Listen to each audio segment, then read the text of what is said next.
The moment everything started to feel different was not loud, not dramatic, and not even fully clear at first. It was quiet. It was subtle. But it was enough to make people stop, rewind, and question what they thought they already understood. Because when Mary Kirk's name began to surface again, connected to a different perspective, it didn't just add another layer to the story, it changed the direction of it. Up until that point, the narrative had been steady. It had a clear emotional tone, a clear structure, and a clear focus. People believed they understood what had happened. They believed they had seen the full picture. The story was built around grief, remembrance, and a strong image of unity. And for a while, that was enough. People accepted it. They held on to it. They didn't question it deeply. But the moment Mary Kirk's perspective started being talked about again, something shifted. Not because she confirmed anything directly, not because she gave a detailed explanation, but because of what her presence implied. It suggested that there might be more to the story than what had been publicly shared. And once that idea entered the conversation, everything started to change. Because now people weren't just listening anymore. They were analyzing. They were going back, watching old clips again, rereading statements, and trying to connect details that once seemed small. And that's where the tension began to build. Because when people start looking at the same story in a different way, the meaning of everything starts to shift. The original narrative didn't disappear. It was still there, still strong, still supported by everything that had been shared publicly. But now it wasn't standing alone anymore. There was another layer forming beside it, a layer built on questions, interpretations, and the idea that something might not fully align. And what made this even more intense was the fact that nothing had been officially confirmed. There was no single statement that changed everything overnight. There was no clear evidence that rewrote the story. What changed was perception. And perception, especially in a situation like this, moves faster than facts. As discussions began spreading, people started pointing out small details, moments that felt slightly off, statements that didn't fully match, timelines that raised questions. On their own, these details didn't mean much, but together they created curiosity. And once curiosity grows, it doesn't stop. People started going deeper, looking at older footage, revisiting past interviews, comparing how things were presented before and how they were being presented now. Some viewers believed these differences were meaningful. Others believed they were normal, that people change, that not everything needs to align perfectly over time. That divide became a big part of the story itself, because now it wasn't just about what happened, it was about how people were interpreting what they saw. One side saw patterns forming, the other side saw overthinking, and both sides stayed engaged. Now bring Mary Kirk back into focus, because her role in all of this isn't about loud statements or direct claims. It's about what people believe she represents. She represents closeness. She represents someone who knew things privately, someone who may have seen a side of the story that the public never saw. And that belief alone carries weight, even without confirmation, even without details. Because when someone close to a situation is believed to have a different perspective, it makes people pause. It makes them reconsider everything they thought they knew. At the same time, Erica Kirk remains at the center of the original narrative. Her voice, her presence, her version of events shaped how the public understood everything from the beginning. And for many people, that hasn't changed. They still see that version as consistent, emotional, and real. But now, with this new layer of interpretation forming, every detail connected to her is being looked at differently.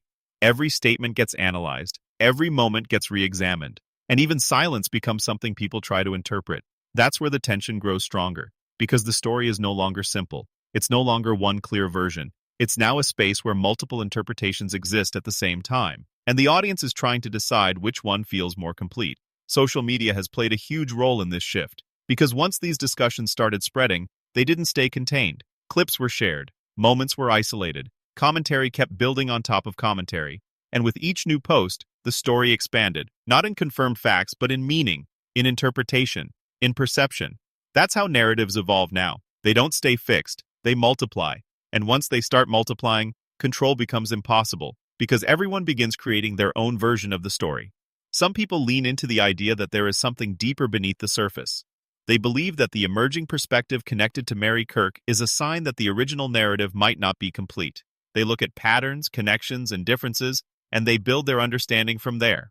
Others push back just as strongly. They believe that what's happening is a result of speculation growing too fast, that not every difference in perspective means something hidden is being revealed, that people are reading too much into details that don't necessarily prove anything. Both sides continue to engage. Both sides continue to build their own version of events. And that's what keeps the story alive, because now it's not just about facts, it's about belief. And here's where the story takes a deeper turn. Because what if this situation isn't changing because of new information? What if it's changing because of how people are looking at the information that was already there? Think about that for a moment. Nothing major has been officially confirmed. No single piece of evidence has rewritten the timeline. What's changing is how people are interpreting what they already know. And when interpretation shifts, everything shifts. Moments that once felt emotional now feel strategic to some viewers. Details that once felt small now feel important. Even the absence of information starts to carry meaning. That's the real turning point.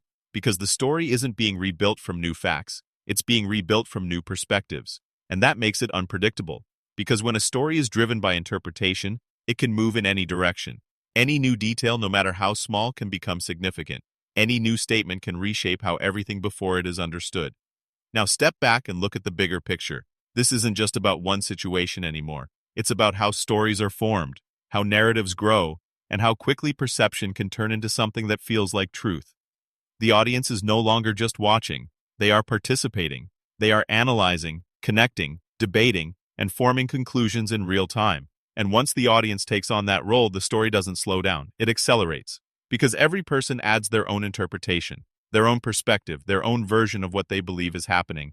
And the more versions that exist, the harder it becomes to separate what is confirmed from what is assumed. That's where things stand right now. The original narrative is still there, strong and supported. The alternative perspective is growing, gaining attention and curiosity. And the audience is right in the middle, trying to decide what makes the most sense. But here's the part that makes this moment so powerful. The story is still unfolding. There is no final conclusion, no clear ending, no confirmed resolution. And yet people already feel like they understand it. That's the real twist, because what if this situation isn't just about discovering the truth? What if it's about how quickly people decide what the truth is? Every new detail that appears doesn't exist on its own. It gets pulled into everything that has already been said, reinterpreted, reframed, amplified. And that means whatever comes next won't just add to the story, it will reshape it. Because at this point, belief isn't just following the story anymore, it's helping create it. And that leaves one question that matters more than anything else. When the next major update comes, whatever it is, how will people see it? Will it confirm what they already believe? Will it challenge everything they've built so far? Or will it take the story in a completely unexpected direction?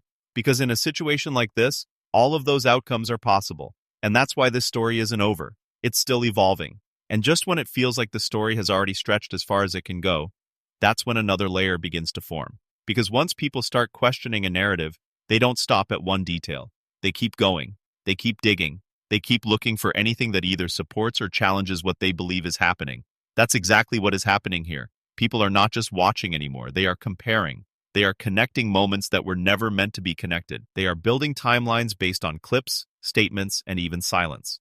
And in that process, the story starts to feel bigger than it actually is, not because of confirmed facts, but because of how much meaning is being added to every small piece. Now focus on how quickly things escalated once this shift began.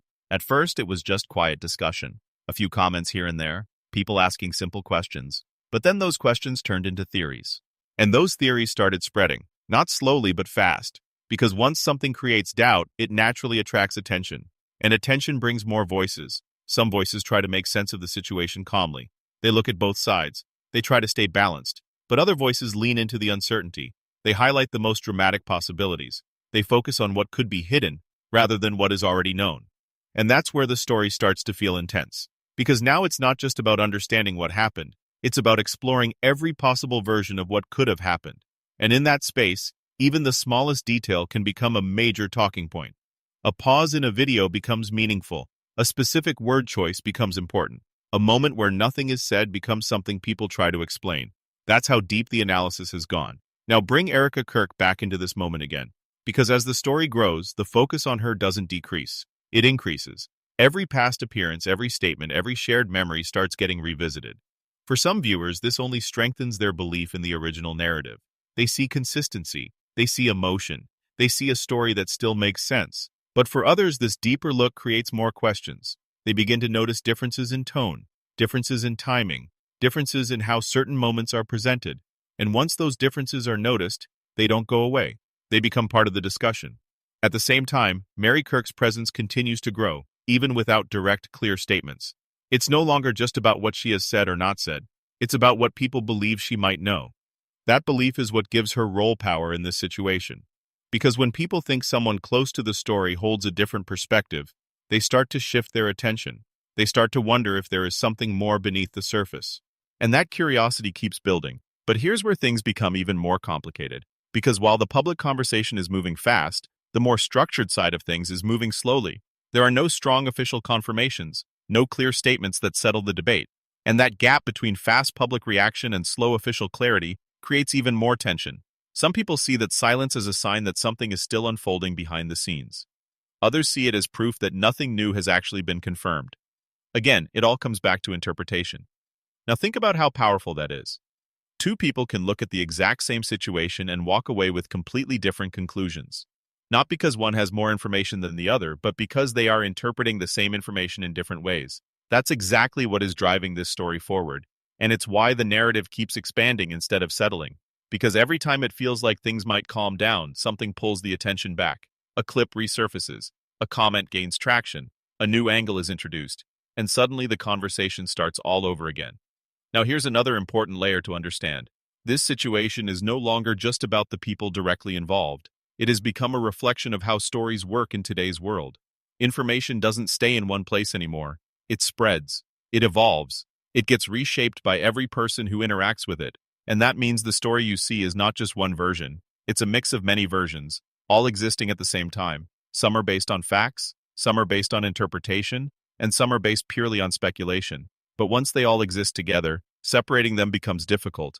And that's where confusion starts to grow. Because people are trying to find clarity in a situation that is still unclear. They want answers. They want something solid to hold on to.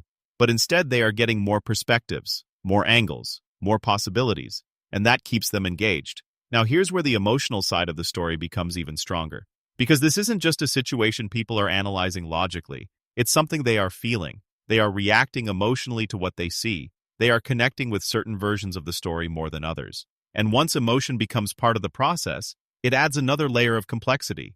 Because emotions don't always follow facts. They follow what feels real, what feels believable, what feels true. And that can be different for every person.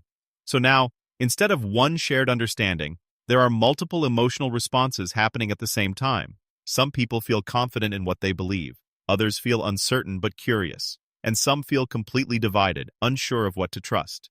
That mix of emotions is what keeps the story alive. Because as long as people feel something, they will keep coming back to it. They will keep watching. They will keep discussing. They will keep trying to figure it out. Now step back one more time and look at where everything stands. The original narrative still exists. The alternative perspective continues to grow. The audience is deeply involved, analyzing every detail. And the story itself is still unfolding, without a final answer. That's the current reality. But here's the part that no one can predict. What happens next? Because the next development, whatever it is, will not be viewed in isolation. It will instantly be connected to everything that has already been said, debated, and believed. If it supports one side, that side will feel validated. If it challenges existing beliefs, it could shift everything again. And if it introduces something completely new, it could take the story in a direction no one expected. That's what makes this moment so intense. Because the story is not stable. It's constantly changing, and every new piece of information has the power to reshape it. So now the real focus is not just on what has already happened, it's on what is about to happen. Because whatever comes next will not just add to the story, it will define how everything before it is understood. And that's why people are still watching closely. That's why they are still discussing it. That's why they are still trying to figure it out. Because at this point, the story isn't just being told, it's being built in real time. And until something clear, something confirmed, finally brings it all together, this situation will continue to grow, shift, and evolve. Because the truth, whatever it turns out to be, hasn't fully settled yet. And that uncertainty is what keeps everything moving.